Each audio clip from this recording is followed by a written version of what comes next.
saaxiibayaal ku soo dhawaada muuqaalkeena maanta. Sheekada filimkeena waxay ku bilaabanaysaa Aliisa oo u safraysa guriga hooyadeed iyadoo ay la socdaan gabadheeda iyo ninkeeda. Sababtoo ah hooyadeed way jiranayd kooma ayayna ku jirtay. Laakiin Aliisa waxay u muuqatay mid xanaaqsan oo aan ku faraxsanayn in hooyadeed meeshan lagu haayo. Marka ay hooyadeed aragtana waxay tiri maxaa guriga loogu haayaa oo isbitaal loo geyn waayay. Intaa kadibna walaasheed ayaa ayada u sheegtay in hooyadeed ay qortay warqadda dhaxalka. Sidoo kalena ay ku dardaarantay in guriga lagu halkaana lagu daaweeyo. Aliishana sidoo kale waxay rumaysnayd in hooyadeed ay tahay saaxirad samaysa sixirka madow. Dhinaca kalena Aliisha waxay ahayd kalkaaliso caafimaad. Sidaa darteedna hadda waxay shaqo ka heshay isbitaal meesha u dhawaa. Intaa kadibna Aliisha walaasheed ayaa ayada u sheegtay in hooyadood ay qol isku xirtay 3 sano ee ugu dambeysay. Mar walbana way oon jirtay sidoo kalena way qaylisaa waxayna sheegtaa inay dhawaan dhiman doonto. Dhinaca kalena gabadha Aliisha ee Nuura siday meeshan u timid waxay ku riyootaa riyooyin qariib ah. Intaa kadibna waxay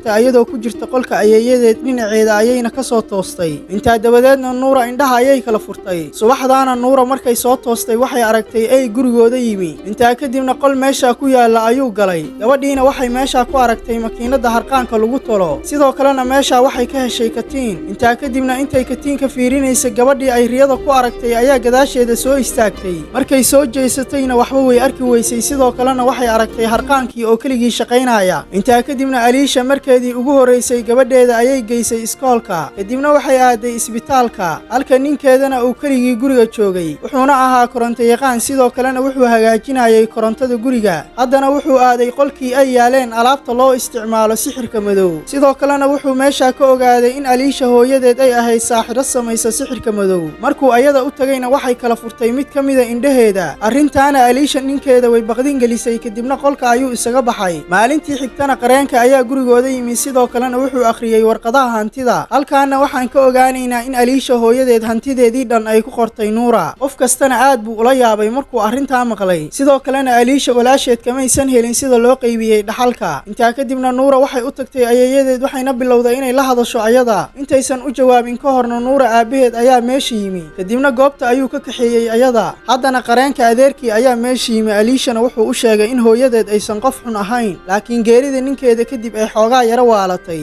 Intaa kadibna ay bilowday habdhaqan la yaab leh. Sidoo kalena Aliisha wuxuu ku yiri waa inaad u mahad celisaa hooyada. Waana ogahay in xaaladeedu aysan wanaagsanayn. Haddana waxa ogaataa in Nuura ay tahay qofka dhaxlay hantida oo dhan. Adigana waa gabadhaada sidaa darteedna arrintaa wax badan ayay kaa caawin doontaa adiga. Dhinaca kalena Aliisha walaasheed aad bay u xanaaqday sababtoo ah hooyadeed wax hantiya ugama tagin ayada. Kadibna ayadoo caraysan ayay goobta isaga tagtay. Dhinaca kalena Nuura timaha ayay iska jartay kadibna katiinka ayay dhex gelisay. Subaxdiina markay iskoolka aaday waxay la kulantay isla gabadhii ay riyada ku arkaysay. Haddana Nuura sidoo kale waxay garan weysay sida gabadhan ay halkaan u timi. Isla markiina waxay bilowday in gabadhii ay la hadasho sababtoo ah wax saaxiiba kuma lahayn iskoolka. Dhinaca kalena Aliisha walaasheed waxay ayada ka raali gelisay wixii shala dhacay. Intaa dabadeedna labadoodu waxay maqleen qaylo halka Nuurana ay ku jirtay qolka ayeeyadeed. Isla markiina Aliisha iyo walaasheed waxay si dhaqsiyo leh u soo aadeen meeshaas. Sidoo kalena waxay jabiyeen albaabkii qolka gudaha ayayna u galeen. Intaa kadibna waxay arkeen alaabtii qolka oo isku dhexdaadsan. Halka armaajadana ay ku dul dhacday Nuura. Arrintaasna waxay keentay in gabadha yar ay miir beesho. Intaa dabadeedna labadoodii waxay meesha ka soo qaadeen Nuura qol kale ayayna keeneen. Kadibna Aliisha walaasheed meesha waxay ka heshay katiinadii ay wadatay Nuura, taasoo ay horay u lahayd hooyadood. Haddana Aliisha gabadheeda waxay ku tiri hooyo indhaha kala qaad. Sidoo kalena waxay u maleynaysay in hooyadeed ay doonaysa in Nuura ay u qaadato muraayada sixirka. Laakiin Aliisha waxba kama xasuusan arrinta. Haddana walaasheed ayaa ayada xasuusisay wixii ku dhacay carruurnimadooda. Waxayna ayada u sheegtay habeenada ka mid ah waxaa nala joogay in adeerkeen aniga iyo adigaba. Hooyadeenna waxayna horgeysay muraayada. Waxaana bilownay inaan isla markiiba duqowno. Intaa kadibna Aliisha markay arrintaa maqashay aad ayay u xanaaqday. Kadibna waxay aaday qolka hooyadeed oksijiinta ayayna ka demisay. Intaa dabadeedna walaasheed ayaa meesha timid oo ka celisay ayada. Halka ninkeedana uu mar kale dib u shiday mashiinkii oksijiinta. Intaa kadibna waxay gubeen dhammaan alaabtii sixirka madow ay hooyadeed lahayd. Halka Nuurana ay daaqada ka fiirsanayso ayaga. Markay alaabtaas soo gubeenna guriga ayay dib ugu soo laabteen. Sidoo kalena korontadii ayaa ka tagtay gurigooda. Intaa kadibna Nuura hooyadeed waxay weydiisay sababta ay u gubeen alaabtan, balse wax jawaaba ma siinin ayada. Sidoo kalena gabadheeda waxay u sheegtay inaysan mar dambe geli karin qolka ayeeyadeed. Intaa dabadeedna waxaan aragnaa isla gabadhii ay Nuura ku riyoonaysay oo ku dul socota meeshii alaabta lagu gubay. Gabadhaanna sidoo kale waxay isku arkeen iskoolka. Dhinaca kalena gabadhan waxay ku hadlaysaa codka Aliisha hooyadeed sababtoo ah Aliisha hooyadeed waxay maamulaysaa arkaysaa jirka gabadhan. maalintii xigtana Aliisha ninkeeda waxaa laga soo wacay goobta shaqada. intaa kadibna Aliisha wuxuu u sheegay in markuu shaqadan dhameeyo ay magaaladan isaga tagi doonaan. dhinaca kalena Aliisha walaasheed waxay ka shaqayn jirtay dukaan. intaa kadibna waxay dib u gocatay fikradii ay yaraanteeda hooyadeed ku dhibaateyn jirtay ayada. afka ayayna gacanta ka gelisay ayadoo sixir siinaysa kadibna ilig ayay ka jebisay. intaa dabadeedna waxaan aragnaa Nuura oo la fadhisa gabadhii riyada ugu imaan jirtay ayada. sidoo kalena saaxiibo ayay noqdeen hadda. intaa kadibna gabadhii ayaa Nuura siisay katiinadii ay horay uga qaaday habaryarteed. arrintaana waxay la micno tahay in ruuxaanta Aliisha hooyadeed ay ku jirto gabadhan. intaa dabadeedna Aliisha walaasheed ayaa guriga timid. sidoo kalena Aliisha waxay u sheegtay in hooyadood ay madiidaysay ayaga caruurnimadoodii iyadoo u adeegsanaysa katiinka.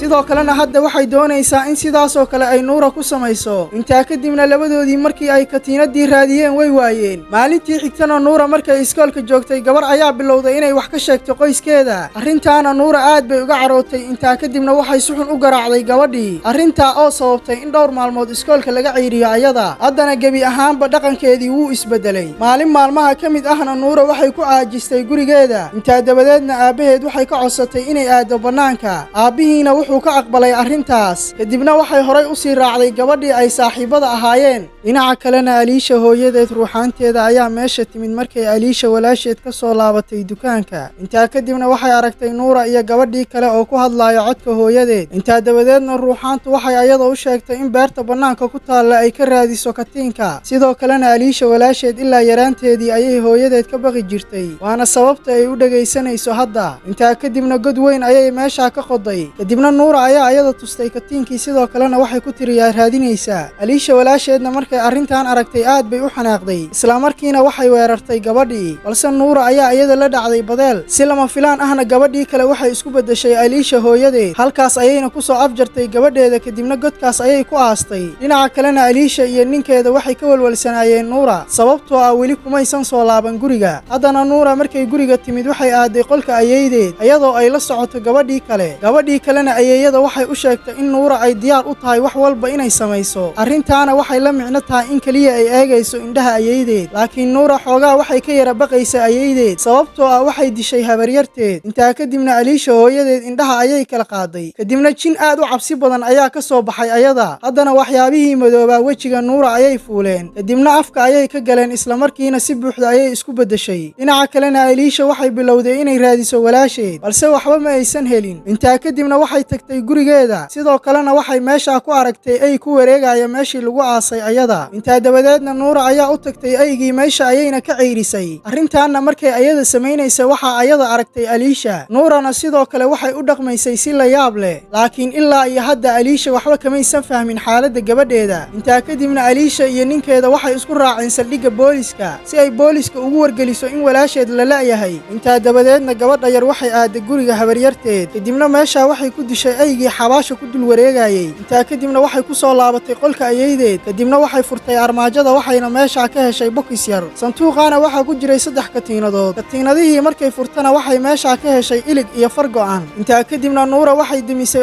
oksijiintii. sidoo kalena waxay tiri mar rabo jirkan. arrintaana waxay la micno tahay in ruuxaantii Aliisha hooyadeed ay hadda gashay Nuura si buuxdana ay u maamulayso. mar alla markay doontana ay u imaan karto, markay doontana ay ka tagayso. sidoo kalena Aliisha waxay ugu hanjabtay hadday cid la wadaagto arrintan in gabadheeda ay dili doonto. intaa kadibna markay habeenkii wada cashaynayeen Aliisha ninkeeda wuxuu ayada weydiiyey sida uu aabbaheed u dhintay. waxayna ugu jawaabtay in aabbaheed uusan la noolaan jirin ayaga. maalin maalmaha ka mid ahna uu gurigooda si kadiisa ku yimi. aniga iyo walaashayna waxaan rabnay inaan la ciyaarno aabbaheen, laakiin wuxuu nooga dhuuntay jaranjarada. markaan u nimidna jaranjarada ayuu ka soo dhacay, halkaa ayuuna ku dhintay. sababtaa darteedna hooyadeen had iyo jeer waxay nagu eedayn jirtay inaan mas-uul ka nahay dhimashada aabbaheen. intaa kadibna Nuura ayaa ayada ku tiri been ayaa sheegaysaa. kadibna goobta ayay isaga tagtay sababtoo ah waxaa ayada ku jirtay ruuxaanta ayeeydeed. Nuura aabbaheedna markuu arkay habdhaqanka gabadhiisa wuxuu yidhi waa inaan si dhaqsiyala wax walba ku dhammeeyaa si aan meeshaan dib uga laabanno. intaa kadibna Nuura waxay aaday qolka ayeeydeed. kadibna waxay ayada weydiisay sababta ay u dili la'dahay Aliisha. ayeeyaduna waxay ku jawaabtay waxaan doonayaa inaan dilo ninkeeda si aan nolosheeda u qarribo. dhinaca kalena Aliisha waxaanoo dhan ayay maqlaysay. waxayna rabtay in ninkeeda ay u sheegtay in guriga uu si degdega ku yimaado, balse kamuusan qaban taleefanka. markay qolka hooyadeed aadana cidna ma joogin meesha. intaa kadibna waxay maqashay cod ka soo baxaaya qolka hoose. intaa dabadeedna si dhaqsiyale ayay meesha u aaday. waxayna aragtay hooyadeed oo meesha joogta dhinaca kalena waxaan aragnaa ninkii Aliisha oo asna meesha yimi Aliishana markay hooyadeed weydiisay halka ay joogto gabadheeda waxay u sheegtay inay ku jirto qolka hoose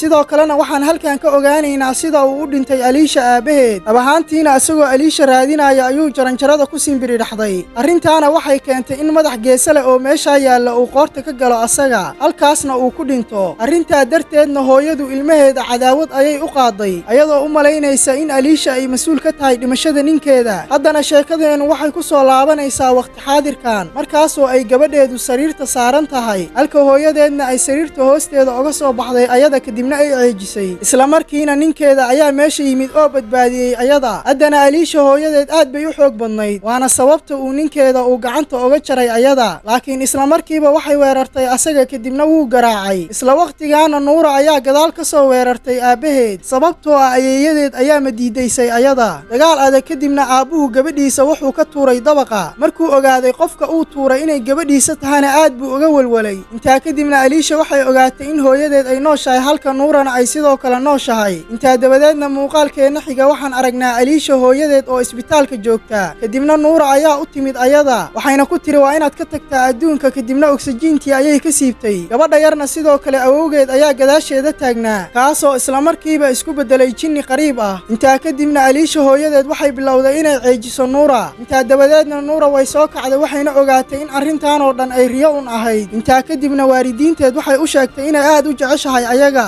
intaa dabadeedna waxaan aragnaa boorarka walaasha Aliisha iyo gabadhii kale ee Nuura saaxiibta la ahayd kuwaasoo horay u dhintay laakiin qofna ma ogaanin arrintaas haddana dhammaadka sheekadeena waxaan aragnaa Aliisha iyo qoyskeeda oo dib ugu soo laabanaya gurigooda sidoo kalena Nuura waxay fadhisay kursiga gadaale ee gaariga haddana gabadha yar waxay samaynaysaa wax walba oo ay horay u samayn jirtay ayeeyadeed arrintaana waxay la micno tahay in weli ay ku jirto ruuxaantii ayeeyadeed waxaana laga yaabaa in weligeed aysan ka tagin ayada muuqaalka ugu dambeeya ee filimkeennana waxaan ogaanaynaa in Aliisha hooyadeed ay rumaysnayd in gabadheeda ay mas'uul ka tahay dhimashada ninkeeda sidaa darteedna waxay cadaawad daran u qaaday Aliisha sababtoo ah waxay u maleynaysay in aabaheed ay si bareera u dishay ayada taasina waa sababta ay u baratay sixirka madow oo ay saaxirad u noqotay filimkeennina meesha ayuu ku soo dhammaaday haddii aad nala soo gaartay dhammaadka muuqaalkan fadlan muuqaalkeena laag saar sidoo kalena channelkeena ku soo biiro subscribe dheh waad ku mahadsan tahay la joogistaada